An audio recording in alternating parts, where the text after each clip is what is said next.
What is up, you bunch of savages? That's right, you saw the title, Top 10 Best Rides at Six Flags Over Texas. Come back and we'll talk about them. Savage Mr. Savage Mr. Savage Mr. Savage Mr. Savage Mr. Savage Mr. Savage Mr. Savage Mr. Oh yeah! Yeah, and I watch your videos. I watched your videos. Also, at the end of this video, I'm going to discuss the dining pass. I'd kept notes of all the snacks and things that we had gotten throughout the season. And then I've got a big tally at the end saying how much basically had I paid a regular price at the tills, how much it all would have cost. We cleaned up. But let's get to these coasters. Let's get to these rides. Not coasters, rides. Because they're not all coasters. My number 10 is the Batman. There was a time when it would have been close to number 1, but I don't know what it's one of those things where as I get older, I'm starting to, these rides are starting to wreck my stomach and make me not feel so good, and Batman's one of them. There's some of the turns that just do it to me. And it's also the way that the thing comes over, the restraints come down. They're sort of right here, and your head tends to hit if it does like a corkscrew or a barrel roll or whatever those are. But it's still fun. I can have one. I can't do it multiple times. I can ride it once and be okay, but there won't be a multiple time ride of that one. So my number 9 is Joker, because it goes against everything I've grown up, understanding about coasters. It's its own style of ride. It's fairly new-ish kind of a ride, and I like it. I like that it flips you over this way instead of spinning you this way and messing up your head.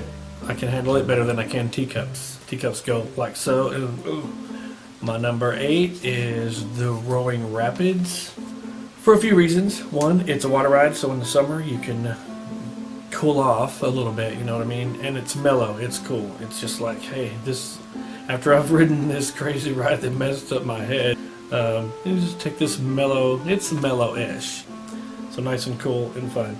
I know I could have put the Aquaman in there, but Aquaman, it's got a good splash, but there's nothing, the rapids, you get this whole tour, like a whole tour of, this river.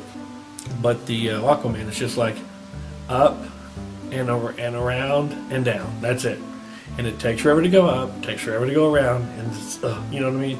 They should actually start, this is how they should do it. They should make the platform where you get on the ride at the top, you climb up, just like you would a regular coaster. You get on, you go down, and you get off.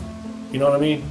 Forget all that going up the hill, So, rapids instead of the Aquaman. Because Aquaman, even in the cartoons and stuff, people are like, Aquaman sucks. So the ride, I'm not saying it sucks, but it's not as good as the rapids as far as water rides go. Number 7 is Superman. A few months ago, it wouldn't have made the list at all, but it was Cheese who was like, let's ride this ride. Come on, Dad, let's ride the ride. So I had to, I've ridden it before and I've done it, but it's always been just too much, too intense for me. But with Cheese forcing me on it again, I was like, why have I been avoiding this thing? This is a really good ride, So Superman's a good one. Number 6 is La Vibora, or the Avalanche bobsled, because it's cool. It's mellow as well. You go up, you are in this thing. It's kind of cool that you're going through this tube. Imagine a water slide, with no water in it, and you're in some kind of it's a bobsled, isn't it, with wheels, and it rolls through. It sounds cool. It's fun. I like how it banks high and all. It's great. Monkey thinks that the thing is going to come out of it somehow, so that's why he doesn't ride it. But I like it. My number 5 is the Shockwave. Shockwave is a classic. It's been there since, 78 or 79 or something? It's been there for all that I can remember. I can't remember Six Flags without the Shockwave. And it's got 2 loops. Come on, that'll never get old. It's pretty awesome. 2 loops back to back. Come on. That's pretty cool. I wasn't a big fan of it when they had they did the VR headsets, because it took forever for each train to get going. It was different, it was fun, but it kind of messed up my head a little bit because it was weird. It was weird, but good old-fashioned Shockwave is pretty awesome itself. Number 4 is large and in charge, but it's not my number 1. Number 4 is the Titan. That's Cheese's favorite coaster or ride. Well, actually, it's not her favorite ride. Her favorite ride is the Riddler Revenge, which will not be on this list, as you know. I'm not a fan of that Riddler Revenge. No way.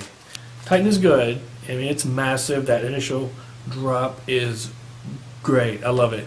But there's a couple bits where it banks hard and holds, and it just pulls so many G's. It just, same thing as Riddler Revenge. It just pulls all this savageness down. It makes me feel kind of ill, So, but it's a good one. And I also like one after it does. It gets to the bit where it kind of, the midway bit where it kind of stops you and then starts to take off again. It does a hard left turn down. That's really cool. Number 3 is one that I used to avoid, just like Superman, and it is the Mr. Freeze Reverse Blast. I remember Mr. Freeze when it shot you straight out and then it came, straight forward and came backwards.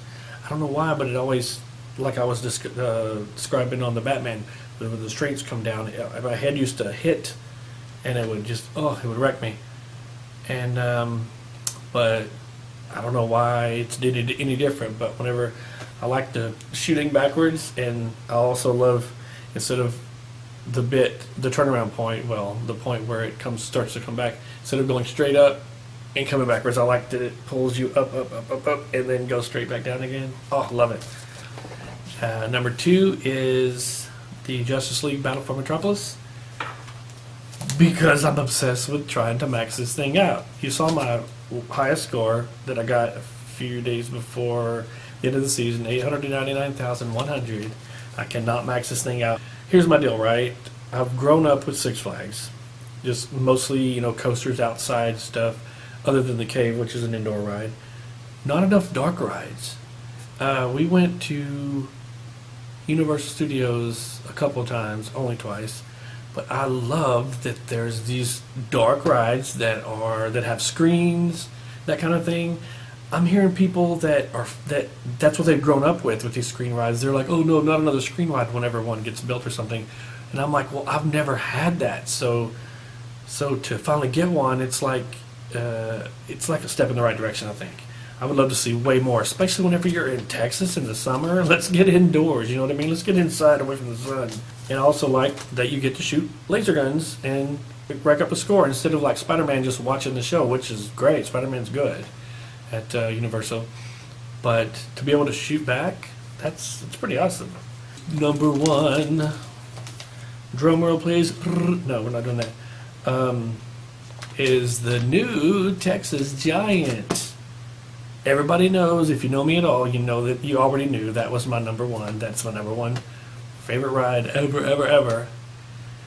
But the funny thing is, it used to be my most hated ride. Before they made it a hybrid, it felt like the way the JoJo Scream is. It's old school wooden coaster, so you feel every bolt and nut in that thing, and just rattles your brain. Shh. It's a chair. And that's the way the Giant was before they changed it to a hybrid. It felt like, I used to say, it was 2.5 minutes of being in the ring with Mike Tyson. And of course you're going to get your butt whipped. And I come off of it like, oh, I'm wrecked, oh man.